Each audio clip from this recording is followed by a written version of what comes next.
appreciate it. So, I mean, let's zoom in with regards to a new survey, Emma, that's out that is telling us that more than half of us are turning to TV shows to de-stress. Yeah, so this research has been done by streaming platform Roku, and they've come up with this list of how we de-stress to what we de-stress to. But I also, from a psychological perspective, really connect with what came out on top as far as why people are watching certain programs. And Friends came out on top of their research, and that makes perfect sense. So I've done research in nostalgia and the impact of nostalgia on our brains. So 70% of the time, when we think of something nostalgic, watch something nostalgic, talk about something nostalgic, we feel better. So it's a way of giving ourselves a little dopamine hit, which is really nice to feel. So it's not just that we're watching things like Friends, which came out on top because it's a show that was great and fun. It's actually a show that connects you of who you are now with who you were then. And also it's multi-generational. So you've got parents sitting with their teenagers watching this for the first time, and that's bond orientated. So whenever you get the opportunity to be in close proximal bonding experiences with your loved ones and get to do something that makes you feel good because it's nostalgic, it's a recipe for happiness. It really is. And I think that's why so many people use it, even when they're unconscious about that. You know, a lot of people don't know why they return to Friends. They're just thinking, oh, it was fun to watch. It's not just that. It's actually the chemical impact it has on our brain. So, judging by what you've just said there, Emma, it's not just the people that are returning to it, but they're returning to it with people that have never seen it before. Absolutely. So they're returning to it with their children. And the thing that came out to me very, very strongly, if you look at the top 5, Friends, The Great British Bake Off, The Simpsons, Strictly Come Dancing, Sex and the City, obviously that's more adult, but the rest of it, you know, even if you've got kids, you can get away with watching all of those, right? So there's a multi-generational issue there. And if you've got Sex and the City, if you've got a teenager, there's no problem there. So you've got these first experiences of viewing these streams. And then you've got I was a younger person living in a different life, probably without my children when I was watching those programs. And it's that, wow, look at what's been created during this experience and cycle. And as I said, humans are really quite discerning and very intelligent regarding what makes them feel happy, but often it's unconscious. So you seek these things out. We've had just a few years of it being pretty horrible. And also, people are very aware of money because you cannot walk around anywhere without somebody shoving that in your face right now. So people want to have things still that they've always expected to be able to have, but that now they're conscious might be costly. So the cinema, which once upon a time we might have all thought, right, we'll go out. The lounge is our cinema now. So the lounge has become a place of cuddling up with our kids, enjoying safe viewing and feeling that we have an opportunity to be peaceful and de-stressed without actually having to spend a lot of money. And that works for us. So we get exactly the same as what we would have had without the price tag. And that's really powerful. Probably why all of our screens have got bigger as well. They have got bigger. I mean, it is quite amazing though. You know, when I think about technology, when I was a kid, technology was just outside the realms of my family's capability. We couldn't afford it. Whereas these days, unusually, technology has become affordable. I mean, Roku, for example, it's $29.99. Now, to me, that is incomparable to when I was a kid. You just wouldn't have been able to get anything like that. It would have been outside of your realm of reality. So I also think there's a democratized experience now in our society where we expect that it's right that people should be able to have access to this kind of stuff, no matter their income stream, if that makes sense. And I think that that says something quite nice about how we're moving on. Even at times of trouble and friction, we do try to make things democratic wise. I mean, the kids nowadays, they can get the most amazing stuff on screen. You couldn't when I was a kid. I'm sure it was the same with you. We had an hour. It was an hour's TV, and you know that was if your mum let you watch it, which mine didn't. So there you go. Oh no, it's so here as well. I'm really interested and in fact quite inspired by the fact that there's the Great British Bake Off in there as well. I was never personally into these kind of shows, Emma, if I'm honest, but during lockdown I learned to cook a little bit, and suddenly I'm in there. I'm with it. Wait a minute, what's your pièce de résistance then? I don't know. I mean, it's just a case of like I was forced down this little avenue, I suppose, really, during lockdown where my wife was kind of working away from the house, but I wasn't. I was at home. So I kind of fell into it and I taught myself. And now, I mean, I'm not so much into the bake-offs, but more the kind of like the master chefs and stuff like that. I love the experimenting of it all, and I just find these kind of shows just like really, really good entertainment. If I'm Yeah, I honest. mean, you've gone way past Bake Off there and you've gone straight down the absolute professional chef level. So well done, you.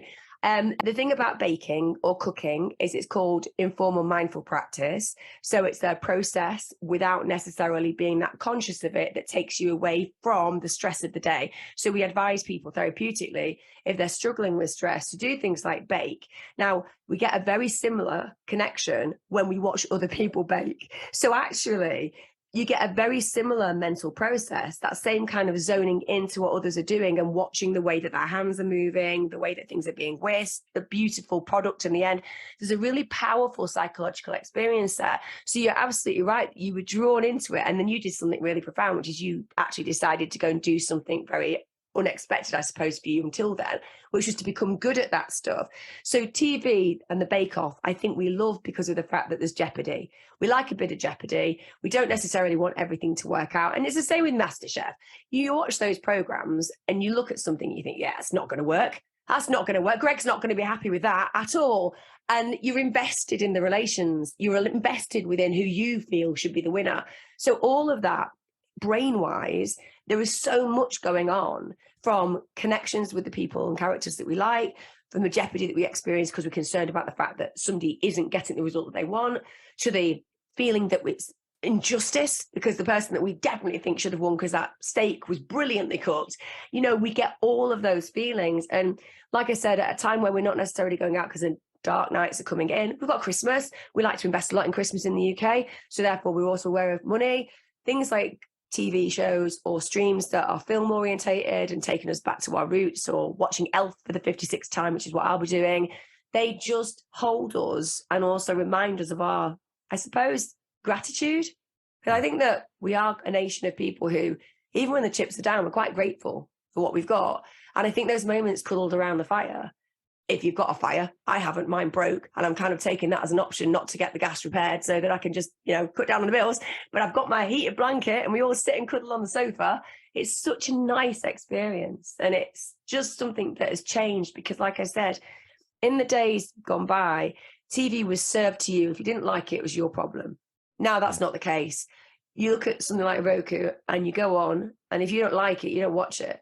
You teach them what's good. And that's a very unusual exchange. It's become that the viewer is in control and they better write good stuff for us, or we will vote with our feet. So that gives them much more telling discernment around creation and creativity. And I think that's blindingly brilliant for us because it's not just about watching now. It's about engaging, processing, de-stressing, connecting, and it's about really synergizing all of those facets to get the best kind of viewing. So it's gone from being something that would once have been a sedentary exercise to being a multifaceted exercise. And it's all about balance. I mean, you have to go and exercise, you have to enjoy yourself outside as well and do all those really important things. But let's not pretend that when the nights are dark and you've got kids at home, that it isn't giving you something unbelievably great to be able to cuddle up on the sofa and watch something fabulous. And all of that leads into we've got to talk about it. Strictly Come Dancing, just around the corner as far as the final is concerned. And also, I'm just wondering, actually, Emma, whether your logic and theory that's well applied to Friends might apply to Strictly Come Dancing. And I ask this as a bit of a loaded question in some ways because I'm thinking. I mean, certainly my twins who are 12 love. Oh, you've got twins. Yeah. Oh, I love that. Girls or boys or one of each? One of each, but that's lucky. they love, settling down to Strictly Come Dancing. But here's the interesting thing, right? I think Molly, for example, who's on the show, is a brilliant dancer. Yet she's been in that dance off several times. And we have this conversation in our household that it's probably because the younger viewers are not voting. Yeah, absolutely. Yeah, you're absolutely right. And part of that is because younger viewers are much more the streamers, right? So you actually can see this. They're the YouTube generation, they're the streaming generation, if I watch it for 30 seconds and it does not grab me straight away, I'm not going to watch it. So this is what is so profound. Like I said, as we get older and watch these kind of new concepts arrive driven by younger people generationally, you are completely correct. It shifts the paradigms of these programs.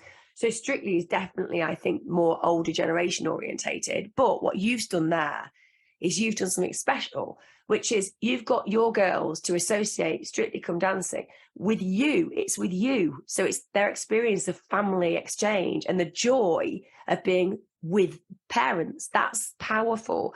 So that's what I think should be the experience of viewing. When I sit down with my boys, is it as much about the fact that we're all enjoying the program in the same moment for the same reasons?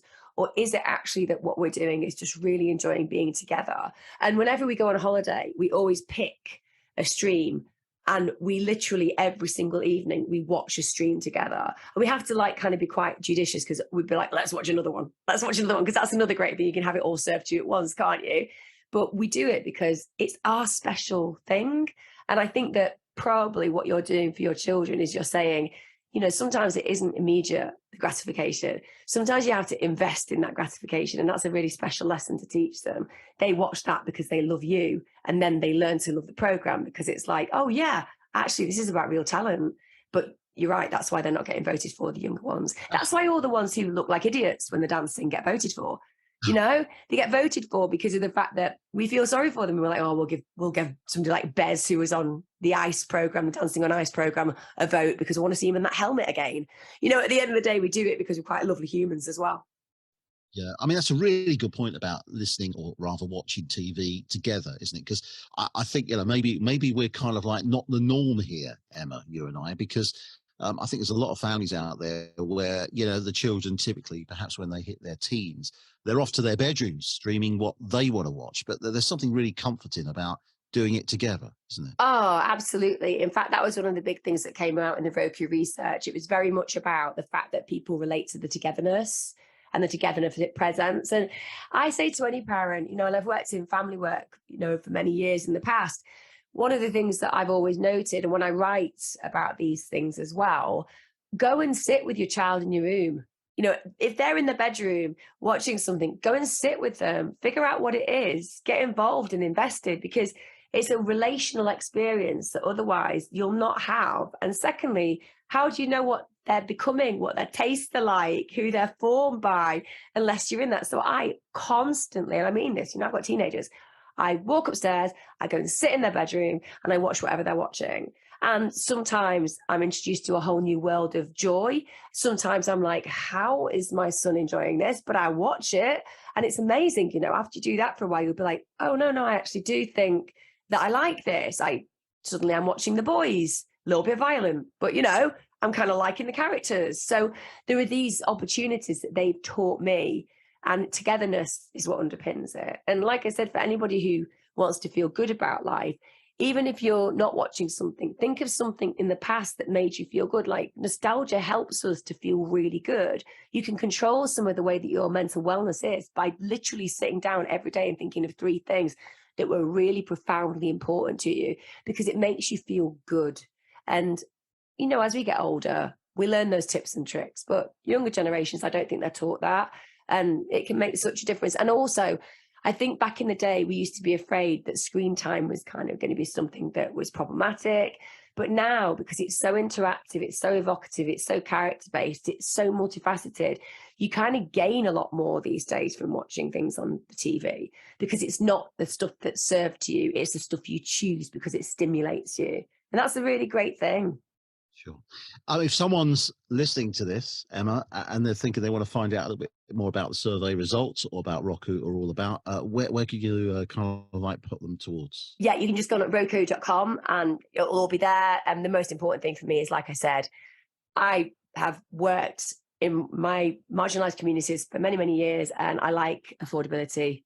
And I think at a time where people haven't got very much, it just reminds people that, it is possible to still have what everybody else has. So have a look on it. It's a great service. It really is. It's a great service. That's why I'm talking about it today. Yeah, and so passionately as well. Thank you so much, Emma. You've been great. Thank you. Oh, no, thank you for having me. Have a wonderful Christmas as well. And you. Take care, sweetheart. Take care. See ya. Bye.